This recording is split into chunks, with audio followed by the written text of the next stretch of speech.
All right, so today we got Steven.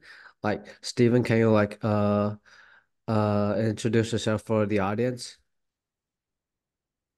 For sure.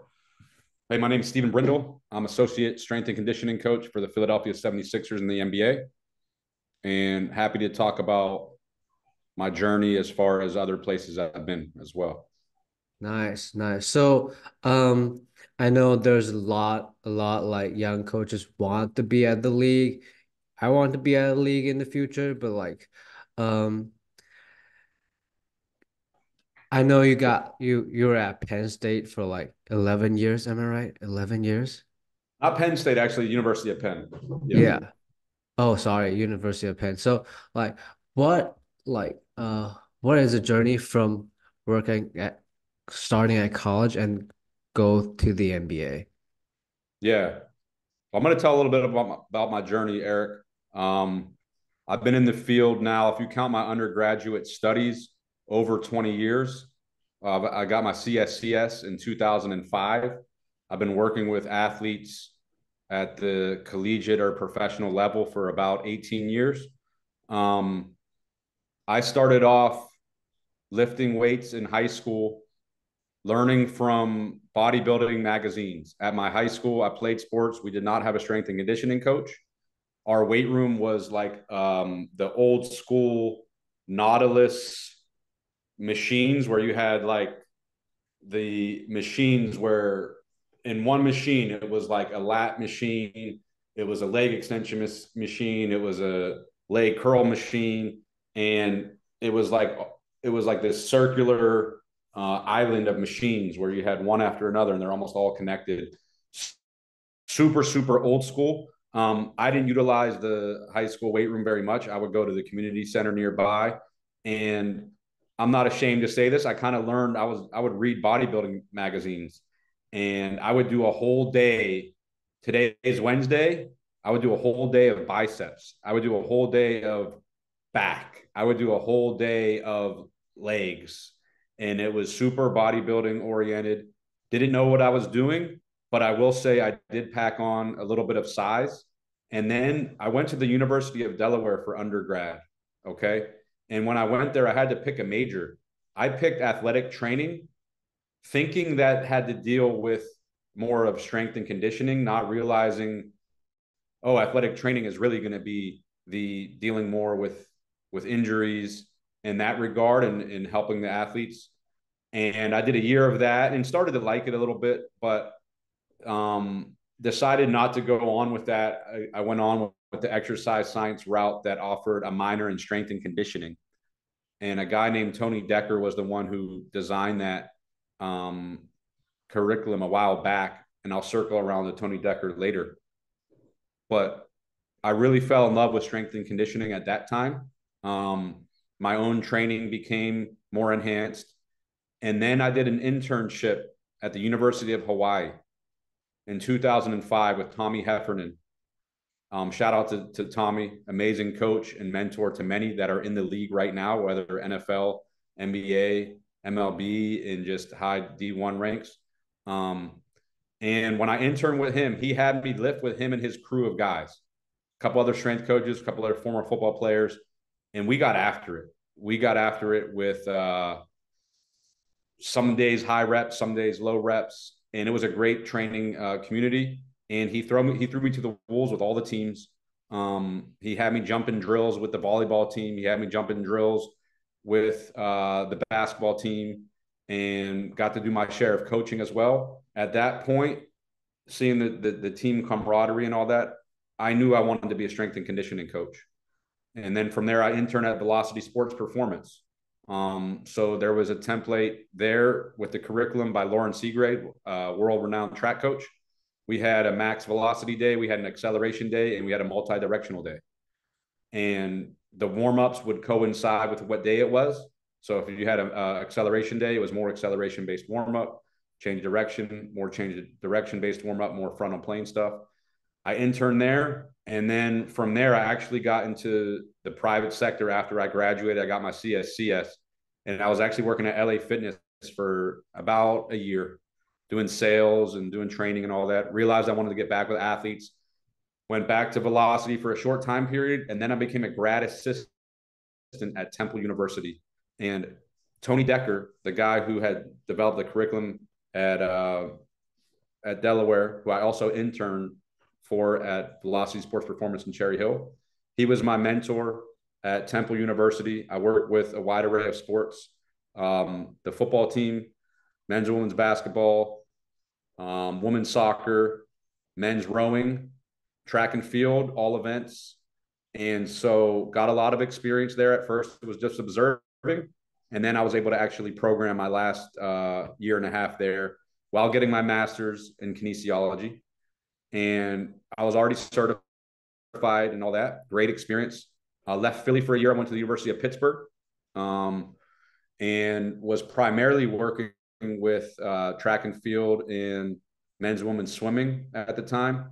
And I would assist with some other teams, including men's basketball. My mentor, shout out Tim Belts, amazing strength coach, who really encouraged me to get down with the CSCCA. And that's how I got my SCCC certification. Highly recommend that. The reason why I think that's a tiny bit better than the CSCS, because the CSCS, you could study a book, never have coached a day in your life, and pass the test, and now you're a strength coach. With the CSCCA, you have to pass the written portion, but you also have to write a program, defend that program to other master strength coaches. You have to show them that you know correct technique on a bunch of different lifts, and that you know how to write a proper program, have progressions, regressions, and whatnot. So highly recommend that. I'm still a part of that organization as a master strength coach, as someone who's had over 12 years of experience and maintained the certification. I was at Penn for 11 years, as you alluded to. It's in the Ivy League. It's in Philadelphia. I interned there before I got the job there with Coach Steele. And I worked with 15 different teams during my tenure there. I didn't work with 15 teams all at once, but during my tenure there, I worked with 15 different sports teams. So starting off, I worked with lightweight rowing, heavyweight rowing, women's crew, sprint football. I assisted with football, worked my way up. At one point in time there, Eric, I was head football strength coach and head men's basketball and head women's basketball and one of the strength coaches who helped with track and field and swimming. I had my hands full. I had over 200 athletes. And working with football, you already have 100 athletes. I was at every football game and every home basketball game. And they were like, look, you got too much on your plate. And by the way, when I was head football strength coach, we won the championship. We won the Ivy League championship both years. And so they were like, you got too much on your plate. You're running from football practice to go warm up guys at basketball practice. Like, this isn't cool. We got to take something off your plate. So they took football away from me. When they did that, I said, okay, my summers are a little bit more free now because I'm not working as heavily with football. I had an intern before me who was one of my interns. He went to go intern with the Philadelphia Eagles. And I know Josh Hinks, who was the head strength coach there. And I said, okay, I want to intern with you. He said, well, you got to be a student. I got my master's 8 years ago. I'm done with school. So I enrolled in school. I took a class. It was like unattached or whatever at Temple University. And shout out Dr. Skurza, who allowed me to do that.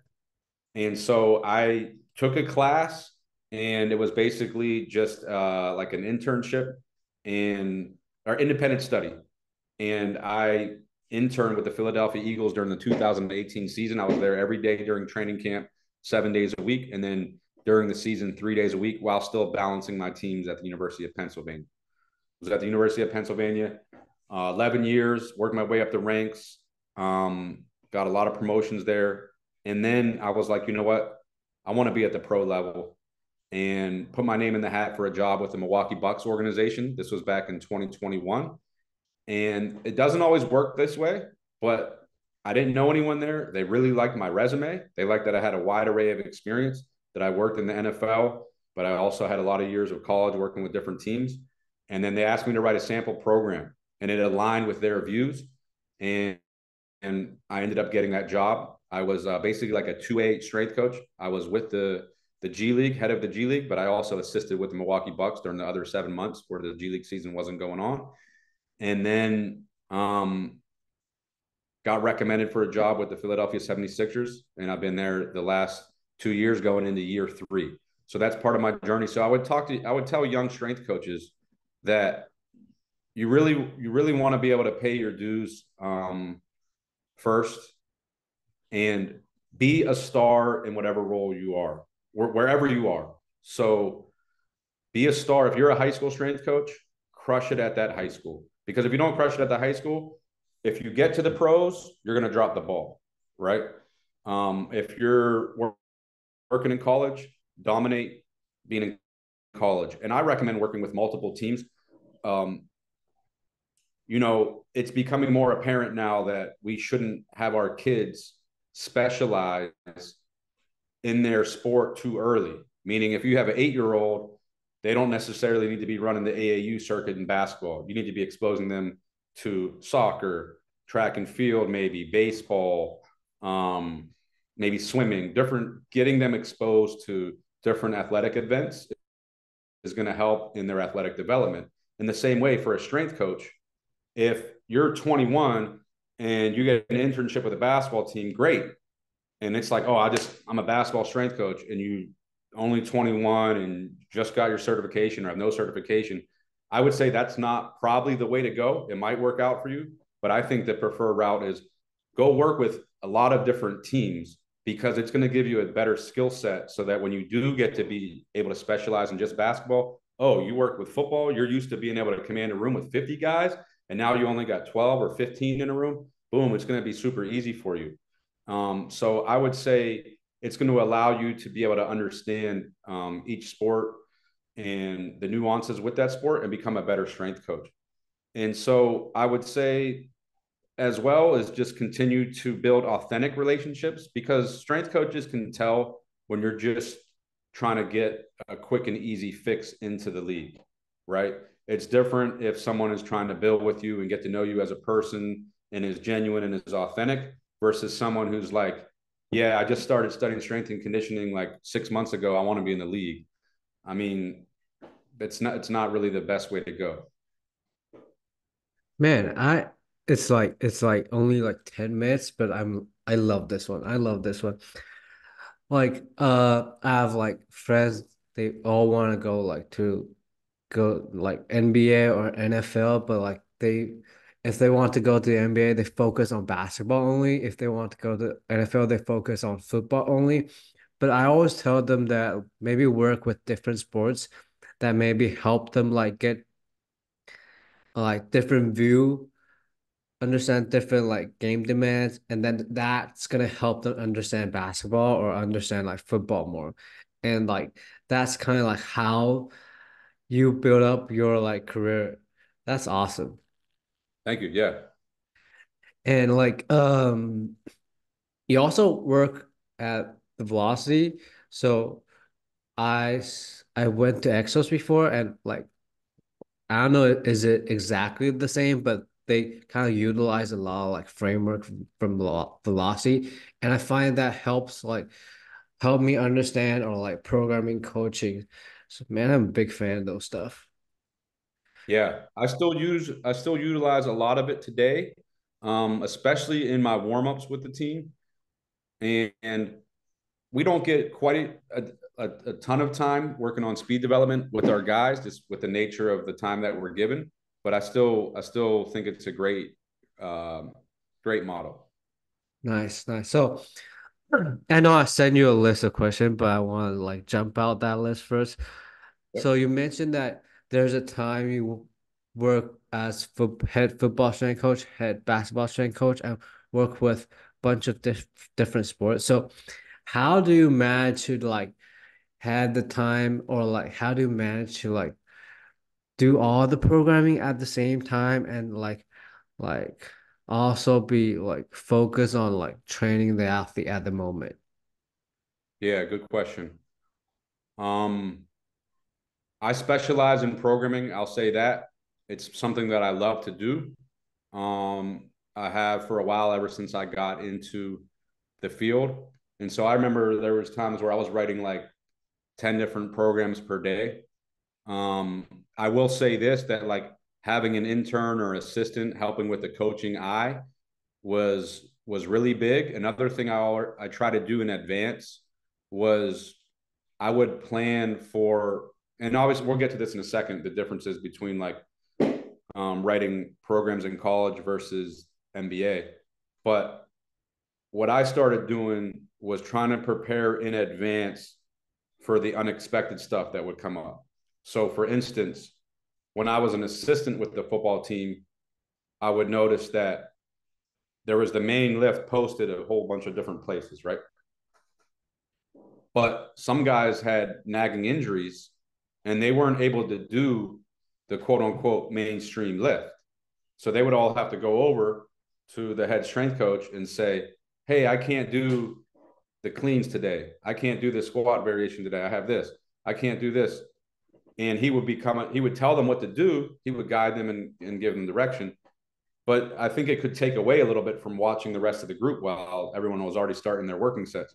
So what I started doing was trying to prepare in advance for that. So I had injury alternatives already mapped out for those players that I knew in collaboration with the athletic trainer that weren't going to be able to do the main lifts, right? So nowadays I can get that athlete one-on-one. I didn't have the time to be able to do that in the college setting. I also would have different lifts a lot of times for the freshmen because their technique wasn't quite where all the other athletes were, and then in their development they had certain different needs.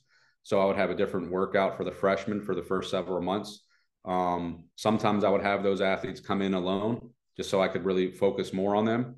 Like for instance, when I had track and field, I would have a different program for the sprinters and then a different program for the throwers. When I had football, I had a different program for the skills guys and for the bigs. Oftentimes, sometimes I did the same thing. Sometimes I had them doing different things, but I would try to prepare as much in advance for the session as I could. Now, setup wise was a little tight. I'm not going to lie to you because I might have had a group at 8, a group at 9, a group at 10, or in the afternoon, 3, 4, 5. So it's not like I could prepare the whole room the way I wanted it because I had a team for 45 minutes to an hour right before that, back to back to back. So that was a challenge. Um, but yeah, I think just having experience with the programming really helped and trying to prepare in advance. Nice, because before I go to Louisville, I was the only strength coach for high school basketball, rugby, table tennis, boxing, and badminton at the same. So there's like a certain point, there's like over like 200 athletes Yeah. for like a whole week I need to handle, and they each need like 2 or 3 training sessions. So like, uh, I don't do this. I don't share this a lot, but like I just want to share it with you because it's really interesting. I do all the SFMA movement assessment way before, so I know like who had low back pain, who had like what kind of injury, and like maybe his lifting skill isn't that what I just change it before the whole like lift starts. It's so I like now I only work with basketball or like track and field. It's easier for living. Life is easier, but like sometimes I do miss those days. Like doing all those stuff. Sometimes I do miss those days. Let me ask you this: how for each sport, how much did you differ the programming? So, like, let's say table tennis and badminton. I'm guessing might have been similar, but then basketball is going to be different than a little bit than track and field, but certain similarities. But I just wanted to ask you that. I'll say like in terms of basketball, I'll be like the guards and the bigs, the way they play are different. So I'm gonna like let's say I'll do more single leg for the guards, do more like probably bilateral for the bigs, just because it's heavier. As for like basketball and badminton, I don't really like to put that much like I don't want them to squat that much as for like badminton or like uh table tennis. Yeah. I tend to like just do a little max strength and then more prioritize like rotational, more like horizontal band assisted like deceleration, those stuff. But like basketball, I'll probably stick. with the main lift. Yeah, Yeah, that's my thoughts at like that that. time. Yeah, yeah, like So that. yeah, I'm glad you brought up this. So like uh with your experience working with all those athletes, how do you help like or how do you understand the game? How do you understand the game of basketball? How do you understand the game of football? And like try to set like goals to help athlete achieve, to help them get better. Yeah, I think a big part of that is being able to attend practices and games.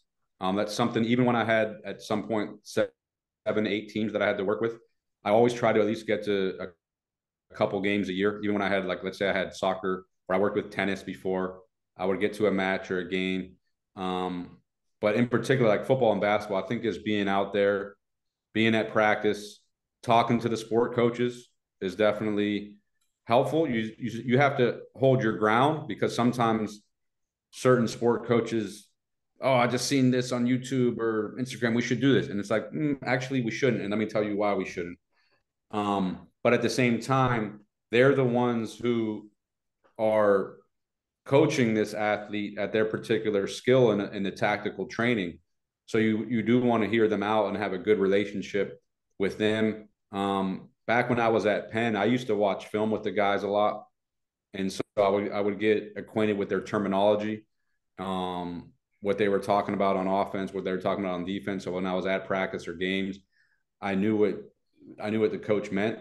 Um, so and then I think watching, but also I think reading up on it, like Petway's books on the biomechanical aspects of basketball is like that's huge. Knowing what certain guards need, knowing what post players need. No, like I remember one of the main points in that book was like the ability to create space, or else shut that space down on defense. Um, and so I would say observing, going to practices, games, talking to some of the coaches, and then continuing to learn by reading, watching video. Nice, nice. So, after like college, you go to pro. So what are like the main difference for you or like especially for basketball player, what are the main difference between college and basketball? Yeah, I would say that um, in the NBA, the number of athletes that you have to work with is going to be less. So, like I said, at one point at Penn, I was working with up to 200 athletes, not all in one session, but I was responsible for programming and coaching over 200 athletes. So in the NBA, you have 15 guys, and if you including the two ways, you have 18 roster spots. And so most teams they'll break it up. So you're responsible for the programming for maybe a third of it. Maybe you got 6 guys, 7 guys. So you're really able to dial in on the specificity for that athlete a lot more because in college I would have group training and the coach liked it. I think it was great for building culture, and also time wise. That's I got all these other teams. I can fit you guys here, or the girls team. I could fit you here, and then you go to practice or get your court work. But this is the slot that we have. Whereas in the NBA, you're doing stuff where you might have a group of 2 guys or 4 guys, or post game we'll have maybe 7, 8 guys, but a lot of times it's different programs going on. Whereas in, in college, it was a lot of the like one or two main programs, right? So you're able to dial in on certain specificities. I would say more in the NBA stuff based off of certain testing, whether that's like force plate testing or Kanga Tech testing, noticing certain asymmetries, knowing their injury history.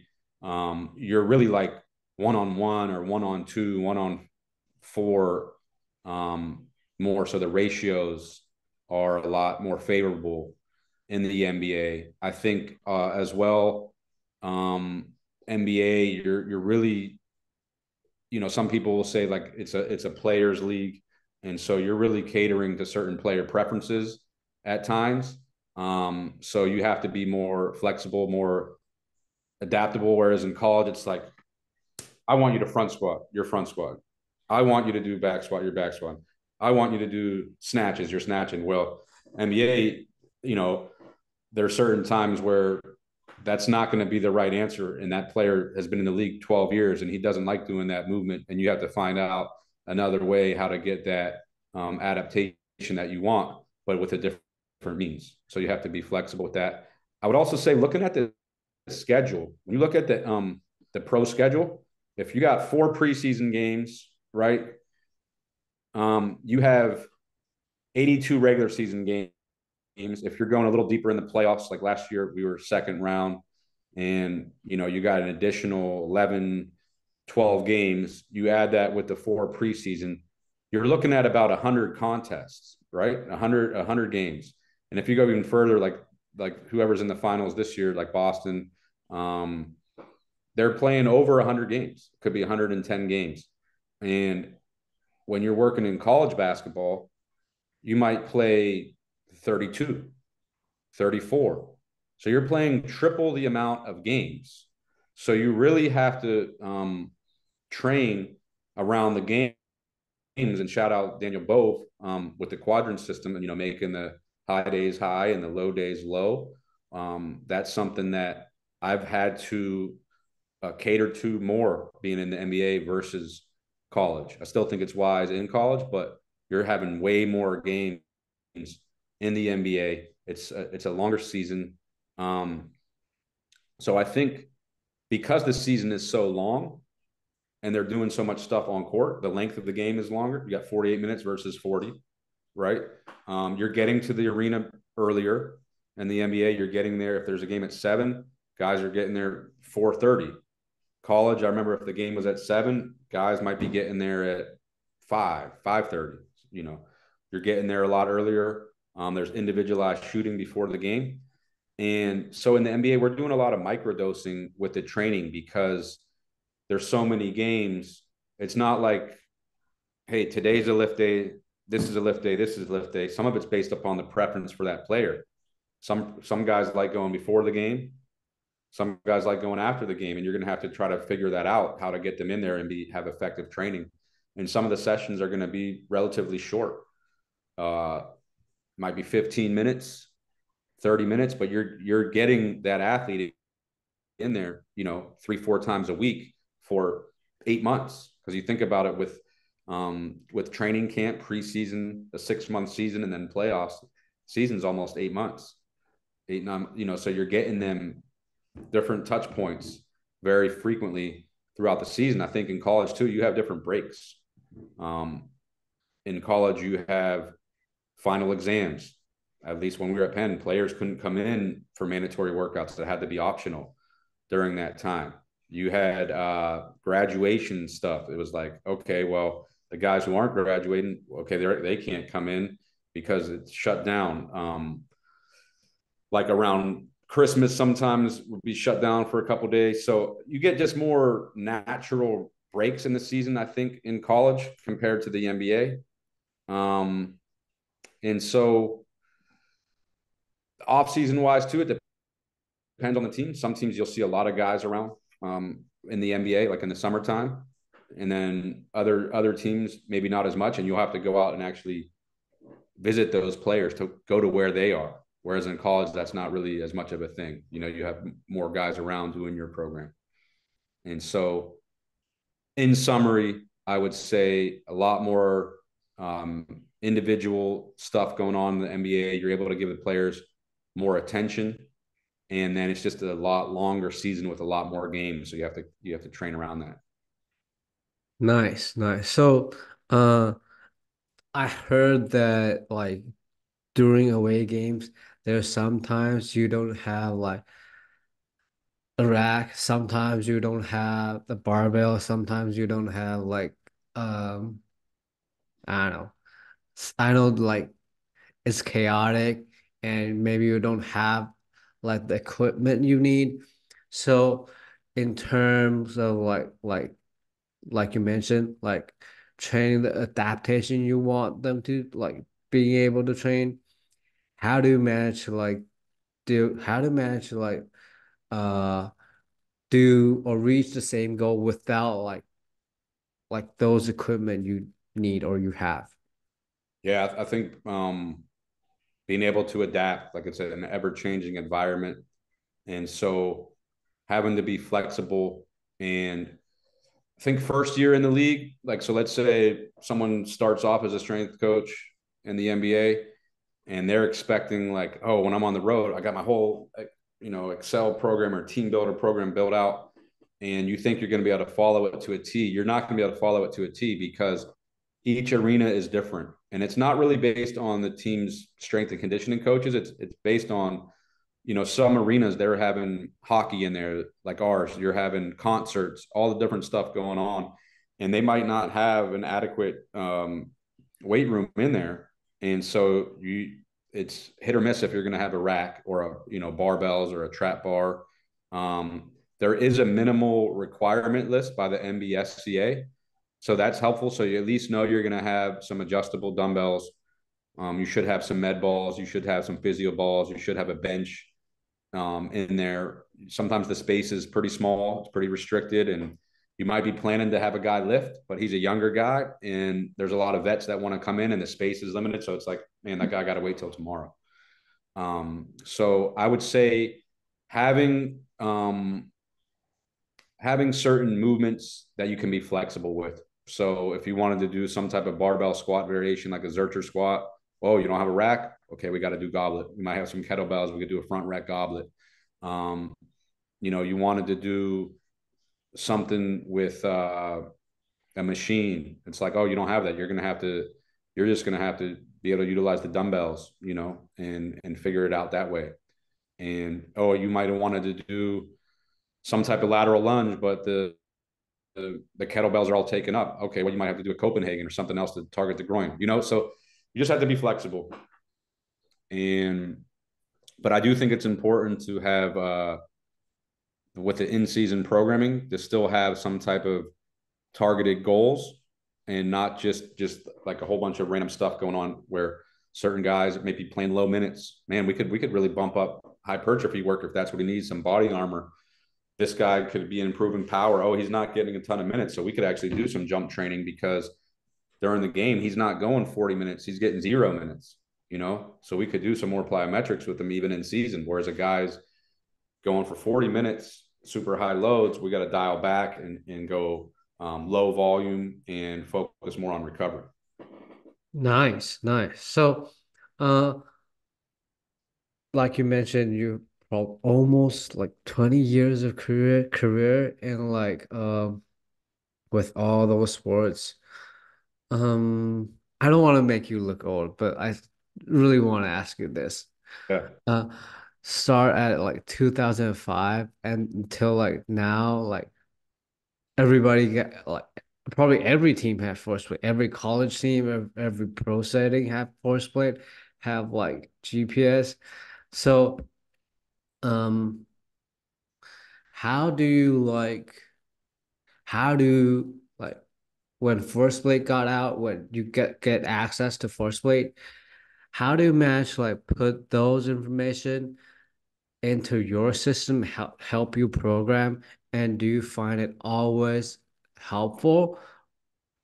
Is there any time like maybe force weight or GPS too much data for the athlete, too much numbers for you, or like it's not a accurate, I guess?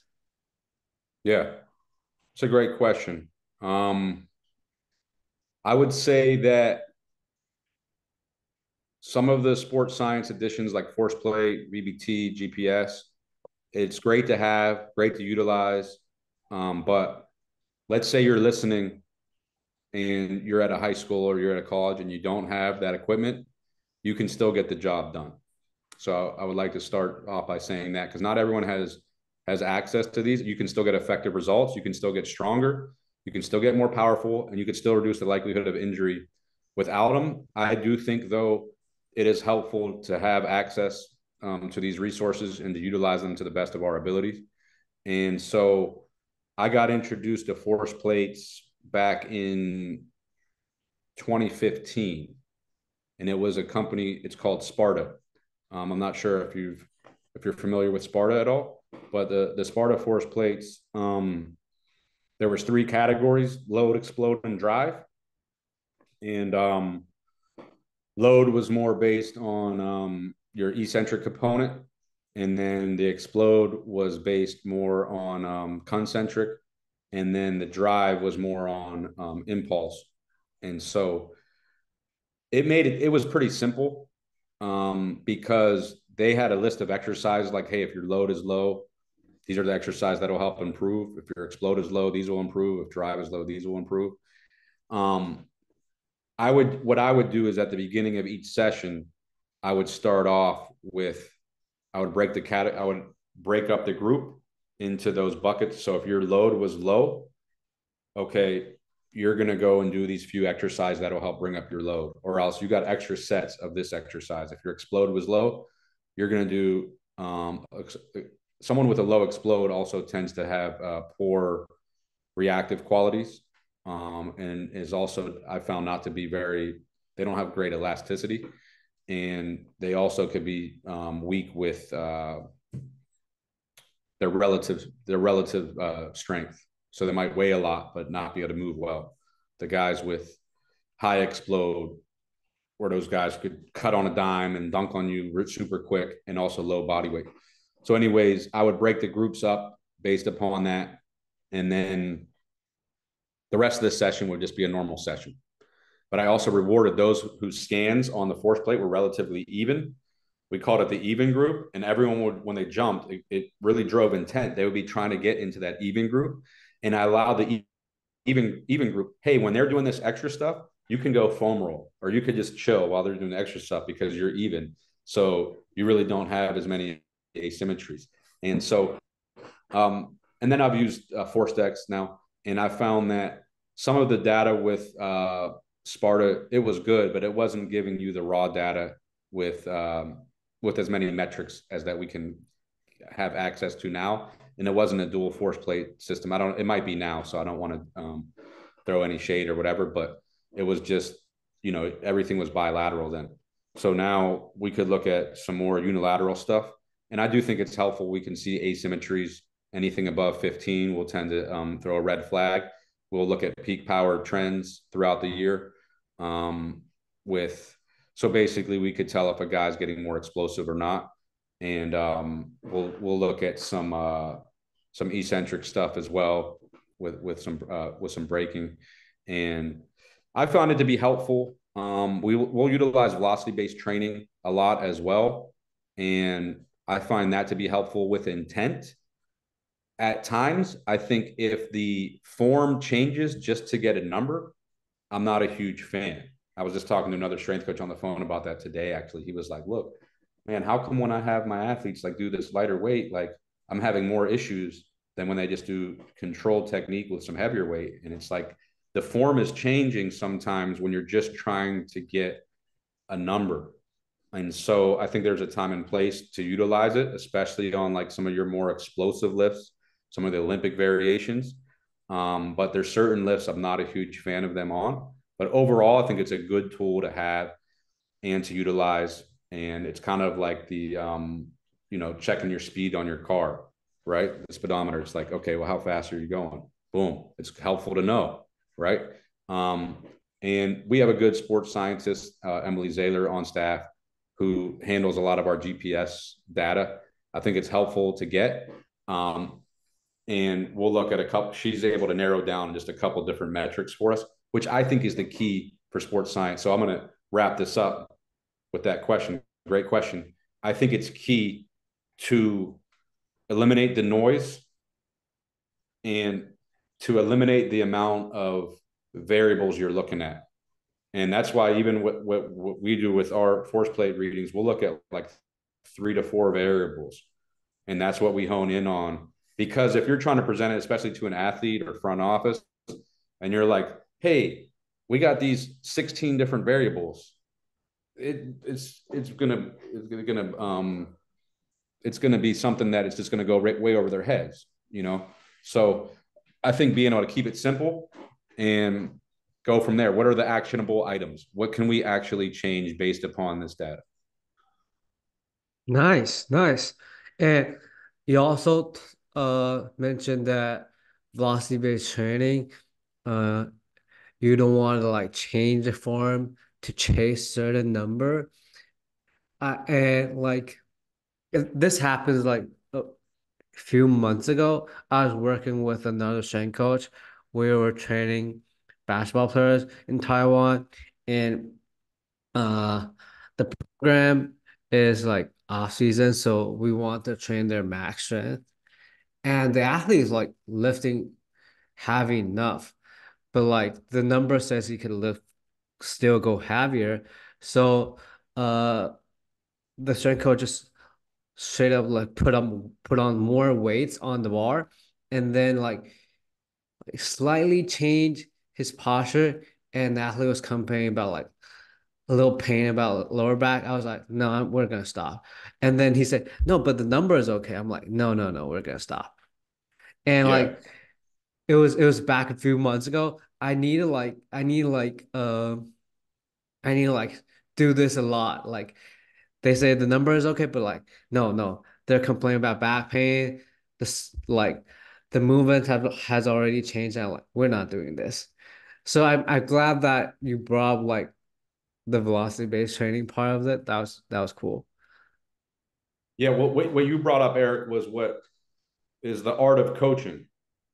So, you know, you have a job, I have a job, and there's not a AI robot there because you have a coach with, what's called a coach's eye. So the information is super valuable, but so are all the years of experience and being able to connect on that emotional level and be able to see, okay, this athlete is dealing with some pain. We should probably shut it down.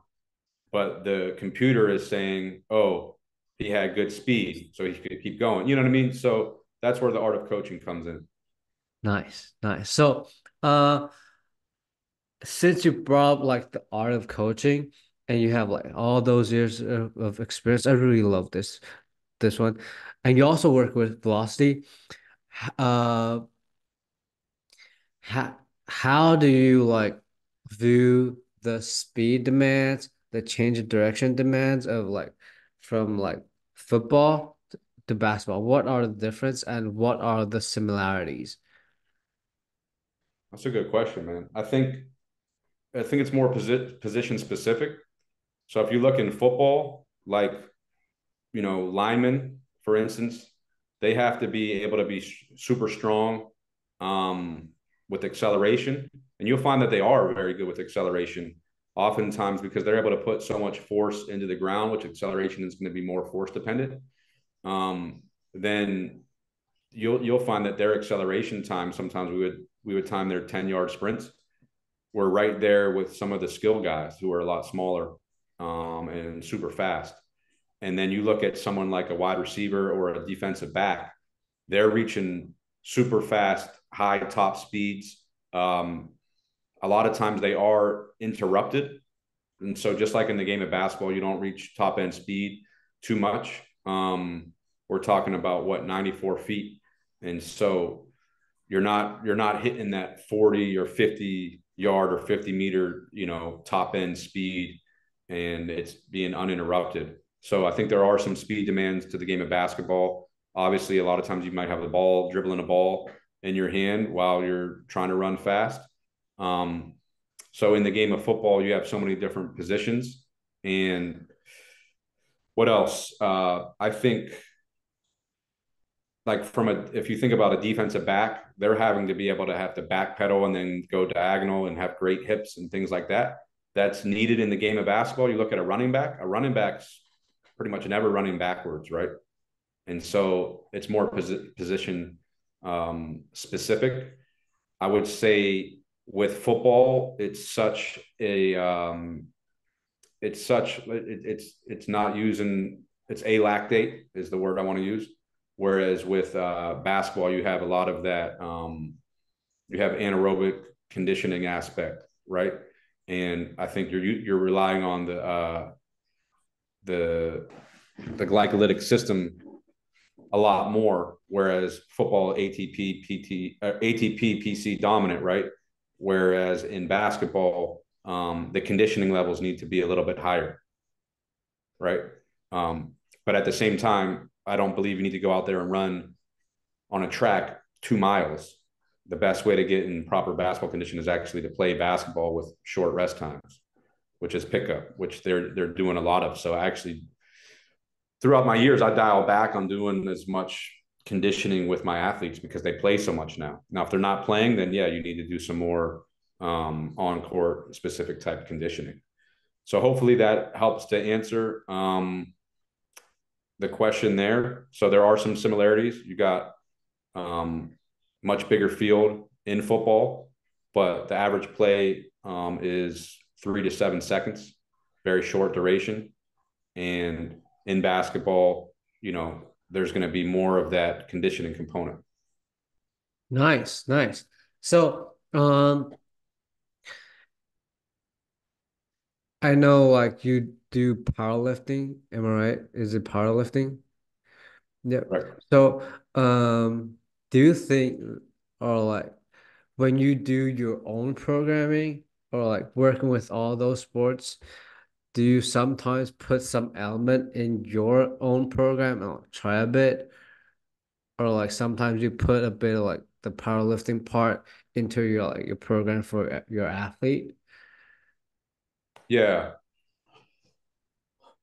Um, well, let me start by saying how I got into it. So, um, when I was lifting at Hawaii, Tommy Heffernan, he used to compete in powerlifting, and so we were doing squat, bench, but we were also doing like cleans and push jerks and other type of Olympic based stuff as well. And then when I was at the University of Penn, Jim Steele, the head strength coach, he wanted anyone who worked for him to have to compete in something. It could be bodybuilding, it could be intramural basketball league, it could be in jujitsu, it could be powerlifting. But he's like, I want you to be able to compete in something because it's going to allow you to be better in your own training and work towards a goal. And then in doing that, you'll experiment stuff on your own, and the athletes will respect you more. And so I got into powerlifting. 2008, I was competing collegiately when I was still getting my grad degree. And that's back when a lot of the guys were doing, it's called geared lifting, where they were wearing squat suits and bench suits to get an extra spring and knee wraps and things like that. It's when West Side Barbell was like super popular. And I was always raw, which means I just wore a belt and like that's it. And so I stuck with raw lifting, won a lot of competitions collegiately, and then even have been at the national level. And I haven't been in as many competitions since I started with the NBA just due to like high travel demands and like it's tough to know. Are you still going to be playing? Are you not going to be playing with like playoffs and things like that? But I still do the type of training in my own training. However, I think that should not be looked at negatively. I want to be on air saying that sometimes I think other strength coaches could look and be like, oh man, he's always deadlifting and he's squatting a lot and he's probably making his athletes squat 4 times a week and deadlift. Like, no, I'm not doing that at all. Like we talked about, I understand the game, I understand the sports, and some athletes, I'm not having them do any of the movements at all, like any barbell stuff. Some athletes, I am. They enjoy doing it. We get a good response out of it. Am I going to have them do like a super heavy deadlift like the day before a game from the floor? No, you know what I mean? So I would say there are components. I do think that training hard as a strength coach is very underrated and is super important. It could be you're saying, hey, I'm going to try to get my vertical jump up 4 inches, and you're training super hard to do it, and you go after it, and you do that. Like I tip my hat off to you. Or you say, hey, I'm going to run a faster full court sprint time, and you train hard for that, and you do it. I think that's super impressive. So I will say I don't think it should be looked at as a negative thing, but more of a positive. But I would say that there are certain aspects technique wise or certain specialty exercises that we might utilize that are based off of powerlifting. For instance, that might be something like a floor press or a board press, some special exercises like that. But by and large, I would say no. I don't train my athletes like powerlifters, but I do think strength is important, and strength is never a weakness. So I will say that. Um, do you want me to go into some of the training of powerlifting, like how the programming works, or not? It's up to you. Yeah, we can do that. I'm enjoying this. Okay. Yeah. So, because I have trained a lot of powerlifters as well, like for competitions and programs and whatnot. And so I think with with powerlifting, I've been heavily influenced by a guy named Boris Shako. Really recommend him if you're into it at all. He's out of Russia, and he follows the Russian periodization scheme, which is basically the accumulation, intensification, realization. Accumulation is you're getting more skill, a little bit of hypertrophy work, and then intensification, you're going up in weight percentage wise, and then realization is more of the peaking phase. And so I think most of the work should be done between that 70 to 90% range. I still like percentages if I'm doing powerlifting stuff. There's some coaches who really like RPE. I don't know how familiar you are with that, but that's become super popular amongst a lot of very successful powerlifters. It gives more freedom. I've always liked to give lifters a certain range. So, for instance, let's say you're supposed to do 4 sets of four at 80%, but you feel good. I'll put a cap. You could go up to 85%, but you're not going above that 85%. That makes sense. Because some days you're going to feel good and want to go up. Some days you're not. You might stay steady at that 80%. I personally have found that like trying to find where there might be a certain weakness in that lift and then trying to go after that has been helpful. And frequency of training, as far as like, I think that on the bench, you're able to recover a lot more than squat and deadlift, just from a CNS standpoint, and you have less overall musculature involvement, so you can recover faster. So I think you could, like, to get a successful bench, you could go like 3 to 4 times a week of doing that, but you just have to make sure your stimulus is different. So same thing with like squat. I think a couple of days a week of squatting is fine. Same with deadlift, but you probably don't want to be going super heavy deadlift day one, super heavy deadlift day five. I think what's best is to have a lighter day, more technique based day, and then a more strength based day, even within that same block of training. So the overall goal of that training might be accumulation and a little bit more hypertrophy, but you still accumulate a little bit of strength and what's known as daily undulating periodization. Super dope way to program, where basically what daily undulating periodization is, and I think it could be used for sports as well, is you have a theme for that particular block of training. Let's say you wanted to focus on power, but you still wanted to focus some on change of direction. You still wanted to focus some on strength, and you might have focused a tiny bit on hypertrophy. So you have 16 sessions in that month. Whoa, 8 of them are going to be dedicated towards power because that's your main goal for that month. But you have a few other days in there, 4 days for change of direction, 2 days for hypertrophy, 2 days for strength, daily undulating periodization. So you're keeping your main goal the main goal, but you're not losing the qualities of the other components, because during traditional American periodization, right, what happens is, okay, we're going super high volume and low intensity. So you're not really getting any strength benefit there. And then when you go the other end, when it's like, oh man, we're going heavy, heavy, heavy. Okay, but you're not getting any hypertrophy work. Daily undulating periodization allows you to get all of it actually, but you got to make sure that you set the goal as far as what is your main goal for that block of training. And so I think with powerlifting, it's really important to have a strong mental component as well. Confidence is huge with it. And so when you get closer to a meet, a lot of it's going to be based on skill and the neural component. Getting used to handling the heavy weight. Some of that, like I'm a believer in heavy squat walkouts. So putting on more than your max and walking it out and walking it back in. Same thing on heavy holds, like on bench press, like getting used to shutting off your GTO. So everything in your body is saying, I can't do this, I can't do this. And you actually do hold that weight. you put it back, you train your body to be ready to handle that heavier weight. So there's a high neural component, high mental component. Confidence is key, and you're trying to surf that wave of fitness. In this case, is your strength levels and recovery, allowing super compensation to occur. So there's times to be able to train really heavy, but then you have to back off to allow that super compensation to occur so that you can get stronger. Nice, Again, nice.